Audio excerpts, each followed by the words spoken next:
یہ کیا ہے؟ یہ ہے سپریم کورٹ میں حقائق کو غلط بیان کرنا. حقائق غلط بیان کرنے کا یہ کام کس نے کیا ہے؟ یہ قاضی فائز عیسیٰ صاحب کی دستخط سے ہوا ہے. انہوں نے باقاعدہ طور پر بطور چیف جسٹس یہ کام کیا ہے.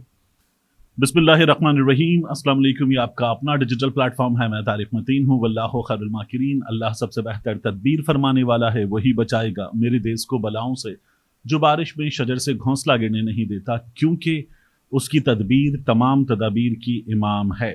مسلسل آپ مجھے اس کرتے میں دیکھ رہے ہیں، اس کی وجہ یہ ہے کہ کچھ قانونی ہنگامی معاملات ہیں جن میں الجھا ہوا ہوں. تو اس میں آپ مجھے اس لیے مسلسل دیکھ رہے ہیں. وقت نہیں ملا، لیکن بہرحال زیادہ امپورٹنٹ یہ ہے کہ جو صورتحال ہے اس کی بات کریں گے اس ویڈیو میں. آگے جا کر میں آپ کو ایک لطیفہ سناؤں گا. نون لیگ کی طرف سے لطیفہ ہمارے سامنے پیش کیا گیا ہے. عمران خان بمقابلہ شہباز شریف. اس لطیفے کی آگے جا کر بات کریں گے. بہت دلچسپ لطیفہ ہے، لیکن ویڈیو میں آگے جا کر تو عام طور پر میں آپ سے نہیں کہتا. ایک آدھ بار میں نے پہلے کہا ہے کہ ویڈیو کو آخر تک دیکھیے گا. اس بار میں پھر کہوں گا.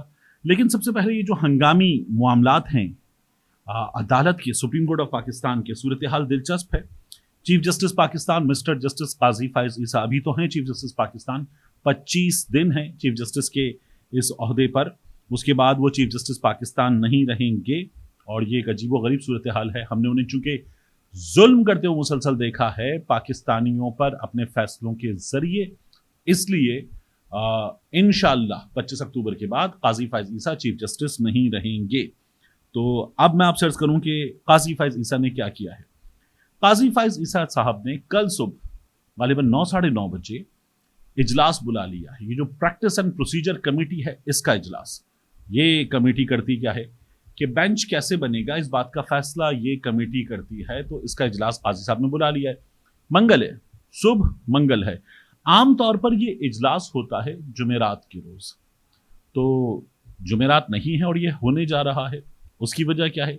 قاضی صاحب جو ہیں انہوں نے سپریم کورٹ آف پاکستان میں اپنے فیصلے پر ایک تحریری حکم نامہ جاری کیا. اور یہ جو حکم نامہ تھا عجیب و غریب تھا کہ قاضی فائز عیسیٰ صاحب جو ہیں وہ ایک جج کے بارے میں بتا رہے تھے کہ کل وہ آ جائیں، اور اگر وہ کل نہیں ہوں گے تو نیا بینچ بنانا پڑے گا. یہ قاضی فائز عیسیٰ صاحب نے کہا. میرے لیے بڑا حیران کن تھا جو قاضی فائز عیسیٰ صاحب بتا رہے تھے. یعنی اس میں آخر میں قاضی صاحب کہتے ہیں کہ اگر جسٹس منیب اختر بینچ میں شامل نہ ہوئے تو ججز کمیٹی اجلاس کر کے ایک اور جج کو شامل کیا جائے گا. کیس کی سماعت 1 اکتوبر 11:30 بجے ہوگی. اب دیکھیے 1 اکتوبر یعنی کل صبح 11:30 بجے کیس کی سماعت ہے. منیب اختر صاحب آتے ہیں یا نہیں آتے یہ کل صبح 11:30 بجے پتہ چلے گا. تو قاضی صاحب نے آج ہی کہا کہ ہم ان کو بلائیں گے، ہم رجسٹرار آفس سے کہیں گے ان کو بلایا جائے، آ جائیں. تو اب قاضی صاحب اس سے پہلے صبح اجلاس بلا رہے ہیں. یعنی اس اجلاس میں اگر قاضی صاحب کہتے ہیں کہ ایک اور جج صاحب ہم شامل کر رہے ہیں اور ان کا نام آ جاتا ہے، تو قاضی صاحب یہ کیسے کر سکتے ہیں کہ 11:30 بجے کیا ہوگا؟ منیب اختر صاحب آئیں گے یا نہیں آئیں گے اس کا فیصلہ قاضی صاحب پہلے کیسے کر لیں گے؟ آپ نے خود ہی تو 11:30 بجے رکھا ہے. آپ نے خود ہی تو کہا ہے رجسٹرار آفس سے کہیں گے کہ ان کو بلایا جائے، وہ شامل ہوں. ہم امید کرتے ہیں وہ شامل ہوں. تو عجیب و غریب کام ہے. اور پھر آپ نے اپنے حکم نامے میں لکھا کہ رجسٹرار سپریم کورٹ کو ہدایت کی جاتی ہے کہ معزز جج جسٹس منیب اختر کو عدالتی آرڈر فراہم کیا جائے. اب پہلی بات یہ ہے کہ عدالتی آرڈر، یہ جو بینچ ہے اس میں ایک جج صاحب موجود نہیں تھے، سماعت کیسے کر سکتا تھا؟ یعنی آپ نے 5 کا بینچ بنایا، ایک جج صاحب موجود نہیں ہے اور انہوں نے اپنی ریزنز آپ کو لکھوائی ہیں، تو پھر یہ 4 جج صاحبان سماعت کیسے کر سکتے تھے؟ پھر اس کے بعد جسے آپ نے عدالتی آرڈر کہا ہے اس میں سی جے اور پھر اس کے بعد 4 ججز جو لکھا ہوتا ہے تو وہ 4 ججز لکھا ہوا ہے. اب اگر یہ 4 ججز لکھا ہوا ہے تو ایک جج صاحب تو موجود نہیں تھے، یہ 4 لکھا ہوا کیسے ہے؟ تو پھر یہ کہا گیا کہ منیب اختر صاحب کو درخواست کریں کہ آرٹیکل 63 نظر ثانی کیس کے بینچ میں شامل ہوں. منیب اختر صاحب نے یہ کہا تھا رجسٹرار آفس کو خط لکھ کر کہ میں اس وقت دستیاب نہیں ہوں. اور پھر اس کے بعد قاضی صاحب اپنی عدالت میں کہتے ہیں کہ جسٹس منیب اختر نے آج بینچ نمبر 3 میں کیسز سنے اور ہم ججز ٹی روم میں ایک ساتھ بھی تھے. یعنی وہ یہ کہہ رہے ہیں کہ اگر آپ وہاں تھے تو یہاں کیوں نہیں؟ وہ تو لکھ کے بتا چکے کہ کیوں نہیں. یعنی قاضی صاحب ملٹری ٹرائل کوڈ میں سے اڑ گئے تھے اور کھڑے ہو کر قاضی صاحب نے خطاب کیا تھا. تو کیا اس کے بعد قاضی صاحب ٹی روم میں نہیں جاتے تھے؟ سپریم کورٹ آف پاکستان نہیں آتے تھے؟ مطلب ان سے کیا یہ کہا جائے کہ آپ آتے چائے بھی مت پئیں، دفتر میں بھی مت جائیں اگر آپ نہیں آ رہے؟ تو قاضی صاحب نے یہ باتیں بھی کی ہیں. انہوں نے خود کہا تھا کہ جی پہلے فیصلہ کرے.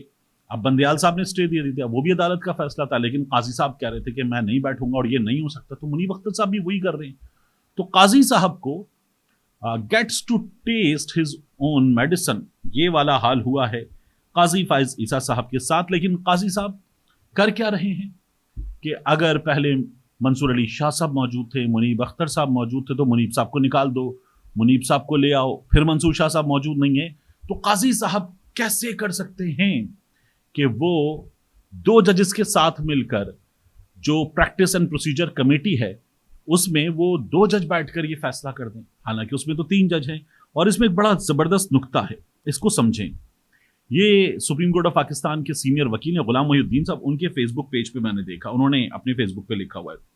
وہ کہتے ہیں to my understanding C J P and senior پیونی جج of supreme court are mandatory members of the ججز committee by implication of law. قانون کے تحت، قانون کیا کہتا ہے؟ قانون ہی کہتا ہے، نیا والا جو آرڈیننس آیا ہے کہ اس میں شامل ہوں گے چیف جسٹس قاضی فائز عیسیٰ، اس میں شامل ہوں گے سینئر پیونی جج منصور علی شاہ صاحب، اور ایک جج صاحب جسے قاضی صاحب چنیں گے.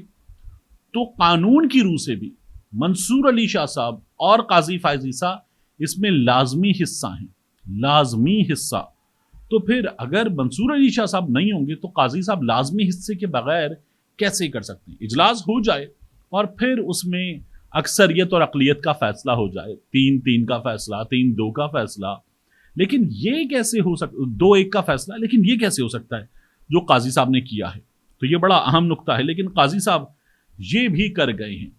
اب ایک سوال ہے، یہ جو آج آرڈر آیا اس پر منصور علی شاہ صاحب نے ایک بڑا دوبارہ خط لکھ کر رجسٹرار سپریم کورٹ کو کچھ پوچھا ہے. انہوں نے کہا کہ جو آپ نے مجھے بھجوایا حکم نامہ، قاضی صاحب نے کہا تھا نا رجسٹرار سے درخواست کریں گے منیب صاحب کو بھجوائیں، تو وہ کہتے ہیں کہ یہ غیر قانونی ہے.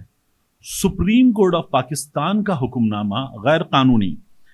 وہ یہ کہتے ہیں کہ آج کی سماعت کا حکم نامہ غیر قانونی ہے. 5 رکنی لارجر بینچ نے کیس کی سماعت کرنا تھی، 5 رکنی لارجر بینچ. 4 رکنی بینچ عدالت میں بیٹھ کر آرٹیکل 63 سے متعلق نظر ثانی کیس نہیں سن سکتا. جب میں موجود نہیں تھا تو نہیں سن سکتا. آج کی سماعت کا حکم نامہ مجھے بھیجا گیا جس میں میرا نام لکھا ہوا ہے. جب آپ نے لکھا سی جے، پھر اس کے بعد جج جج جج جج 4، تو آپ نے منیب صاحب کو پریزنٹ کر دیا. منیب صاحب پریزنٹ نہیں تھے تو آگے دستخط بھی نہیں ہے، تو یہ کیسے کیا جا سکتا ہے؟ منیب اختر صاحب یہ سوال کر رہے ہیں. وہ کہتے ہیں کہ بینچ میں بیٹھنے والے 4 ججز قابل احترام ہیں، مگر آج کی سماعت قانون اور رولز کے مطابق نہیں. اپنا موقف پہلے خط میں تفصیل سے بیان کر چکا ہوں. آج کی سماعت کے حکم نامے پر احتجاج ریکارڈ کرانا چاہتا ہوں. یہ حکم نامہ جوڈیشل آرڈر نہیں ہے، یہ جوڈیشل آرڈر نہیں ہے. آرٹیکل 63 کی تشریح سے متعلق نظر ثانی کیس کے حکم نامے کی کوئی حیثیت نہیں ہے. یہ منصور علی شاہ صاحب، معاف کیجیے گا، منیب اختر صاحب نے بتا دیا ہے. اب میں آپ سے ایک اور چیز عرض کروں، اگر منیب اختر صاحب موجود نہیں تھے اور ان کو پریزنٹ لکھنا، یہ کیا ہے؟ یہ ہے سپریم کورٹ میں حقائق کو غلط بیان کرنا. حقائق غلط بیان کرنے کا یہ کام کس نے کیا ہے؟ یہ قاضی فائز عیسیٰ صاحب کی دستخط سے ہوا ہے. انہوں نے باقاعدہ طور پر بطور چیف جسٹس یہ کام کیا ہے. اگر آپ ایک غیر موجود جج کو موجود لکھ رہے ہیں، پریزنٹ لکھ رہے ہیں، تو یہ مس کنڈکٹ ہے. تو یہ مس کنڈکٹ ہے قاضی فائز عیسیٰ صاحب کے پارٹ پر، اور اس پر قاضی فائز عیسیٰ صاحب کو نتیجہ بھگتنا پڑ سکتا ہے. ان کے خلاف سپریم جوڈیشل کاؤنسل میں ایک اور شکایت جا سکتی ہے، لیکن ایک شکایت تو ہمارے سامنے پہلے سے ہے. اس شکایت پہ کچھ بھی نہیں ہوا، اور وہ شکایت تھی عاریہ مقبول جان صاحب کی. عاریہ مقبول جان صاحب کو اس شکایت کے بعد نشانہ بنا دیا گیا. عاریہ مقبول جان صاحب نے ایک وہ شکایت داخل کی تھی، اس کے علاوہ قاضی صاحب کے ایک فیصلے پر اعتراض کیا تھا. اس کے ساتھ ساتھ انہوں نے الزام لگایا تھا کہ قاضی صاحب کے بھائی، انہوں نے غالباً سریلا نام تھا یا سریلا نام تھا، سریلا اسٹیل کوئٹہ میں، اس میں کچھ غبن کیا تھا، یہ ان کا الزام تھا، اور اس کے بعد اوریہ مقبول جان صاحب مسلسل گرفتار ہیں. ان کے لیے بھی آواز اٹھانی چاہیے. آپ نے مجھ سے بار بار کہا ہے کہ اوریہ مقبول جان صاحب کے لیے آواز اٹھائی جائے، لیکن بہرحال ہمارے سامنے سچویشن کیا ہے کہ قاضی فائز عیسیٰ صاحب اس وقت ایک جوڈیشل مس کنڈکٹ جو ہے اس کے مرتکب ہوئے ہیں، اور یہ بڑا سیریس ہے. اب ایک اور چیز ہے، وہ یہ کہ قاضی صاحب جو ہیں وہ ایک بار پھر ایک جج کو شامل کریں گے اس بینچ میں، اور جسٹس منصور علی شاہ صاحب ان کی عدم موجودگی میں، جبکہ ان کا ہونا لازمی ہے اس قانون کے تحت ہی. قانون ایک بار پھر کہتا یہ ہے کہ چیف جسٹس ہوں گے، سینئر پیونی جج ہوں گے، تو قانون ان دو کو تو لازمی کہتا ہے، تیسرا چیف جسٹس لے سکتے ہیں. تو کیا قاضی فائز عیسیٰ صاحب ایک بار پھر یہ کام کریں گے؟ کیونکہ ان کو اپنی توسیع نظر آ رہی ہے. ان کو نظر آ رہا ہے کہ 25 دن رہ گئے ہیں، ان 25 دنوں میں حکومت کو بنا کے دینا ہے 63A کا معاملہ، اور اس کے بعد حکومت نوٹوں کے تھیلے کھولے، ووٹ خریدے، یا جس طرح سے پہلے اٹھایا گیا سعد اللہ بلوچ کے گھر کی خواتین کو، کسی MNA کے بھائی کو، کسی MNA کے بچے کو، اس کی ماں کو، اس کی چیخیں سنوائی گئیں فون پر، یہ کیا جائے گا اور ووٹ لیا جائے گا. اور اس ووٹ کے نتیجے میں پاکستان میں کانسٹیٹیوشنل عدالت، اس کے چیف جسٹس آئیں گے. بات یہ کہ کانسٹیٹیوشنل عدالت، پاکستان پیپلز پارٹی کہتی ہے کہ ہماری شہید قائد محترمہ بے نظیر بھٹو کا چارٹر آف ڈیموکریسی میں وعدہ تھا، ہم اس پہ عمل کریں گے، تو کریں عمل، 25 دن کے بعد کر لیں. آپ کی بدنیتی یہ ہے کہ آپ کو قاضی فائز عیسیٰ کے لیے یہ کام کرنا ہے. کیوں کرنا ہے؟ کیونکہ قاضی فائز عیسیٰ جنہوں نے پاکستان تحریک انصاف کو ان انتخابات سے پہلے باقاعدہ طور پر نشانہ بنایا، الیکشن کمیشن نے خود کہتے ہیں غلط تشریح کی تھی، اور الیکشن کمیشن نے PTI کو نشانہ بنایا، قاضی صاحب نے کچھ نہیں کیا، خود نشانہ بنایا. اور اس کے بعد اب وہی قاضی فائز عیسیٰ صاحب بیٹھیں گے آ کر آئینی عدالت میں، سپریم کورٹ کے معاملات وہاں جائیں گے، اور پھر اس کے بعد عمران خان کو سزا دی جائے، پاکستان تحریک انصاف پر پابندی لگائی جائے، تمام کام کیے جائیں گے. یہ ہمیں پاکستان میں ہوتا ہوا نظر آئے گا، کیونکہ یہ لوگ اس وقت عمران خان کو کسی بھی صورت میں کنٹرول نہیں کر سکے، اور انہیں نظر آتا ہے کہ عمران خان کو سزا دینے کا، کنٹرول کرنے کا ایک طریقہ ان کے پاس یہی موجود ہے. آخر میں آپ سے عرض کروں، نون لیگ کا سنایا ہوا لطیفہ، نون لیگ نے ہمیں لطیفہ سنایا کہ شہباز شریف صاحب کی جو تقریر تھی اقوام متحدہ میں، وہ تقریر ایک ریکارڈ قائم کر گئی ہے، بہت زیادہ سنا گیا ہے. جے شنکر کی تقریر تھی، 49,000 ویوز آئے. نون لیگ بتاتی ہے یوٹیوب چینل اقوام متحدہ کا. طیب اردوان کی تقریر تھی، 51,000 ویوز آئے. چین کے صدر کی تقریر تھی، 81,000 ویوز آئے. جو بائیڈن کی تقریر تھی، 1,01,000 ویوز آئے. اور شہباز شریف کی تقریر پر ویوز آئے 1,37,000. یہ نون لیگ نے بڑے شوق کے ساتھ بتایا ہے کہ شہباز شریف نے ریکارڈ قائم کر دیا.